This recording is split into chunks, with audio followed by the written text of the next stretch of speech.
వీటెన్ news కి స్వాగతం.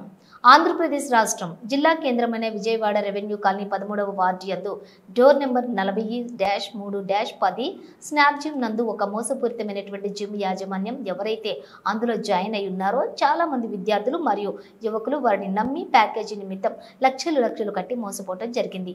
ఈ మోసపోయిన బాధితులు సుమారుగా 400 మందికి పైగానే ఉన్నారు. జిమ్కు సంబంధించిన అధికారులు మూసివేయమని నోటీసులు ఇవ్వగా ఆ విషయాన్ని దాచిపెట్టి మమ్మల్ని మోసం చేశారు. ఫిబ్రవరి వాలంటైన్స్ డే పండుగల పేర్లు చెప్పి మీకు ఆఫర్స్ ఇస్తున్నామని మాయమాటల రూపంలో అవినీతికి పాల్పడ్డారు. సుమారు ₹1 కోటి వరకు స్కామ్ చేశారని బాధితులు తెలపడం జరిగింది. ఈ ప్రాంతమే కాకుండా బెంగళూరు, విశాఖపట్నం, గుంటూరు తదితర ప్రాంతాలలో కూడా ఈ విధంగా మోసం చేసినట్లుగా సమాచారం తెలిసింది. దీనిని గమనించి ఫిర్యాదు పత్రాన్ని Machavaram police station circle inspector కు అందజేయగా న్యాయం చేస్తామని భరోసా ఇవ్వడం జరిగింది.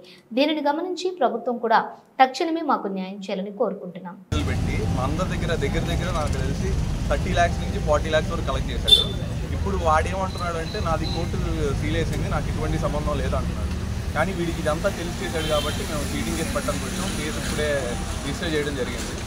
సో మీ అందరి హెల్ప్ కూడా సపోర్ట్ కావాలి. చాలామంది ఉన్నారు, మేమే ఇక్కడికి వచ్చిన వాళ్ళే కాకుండా ఇంకా చాలామంది ఉన్నారు.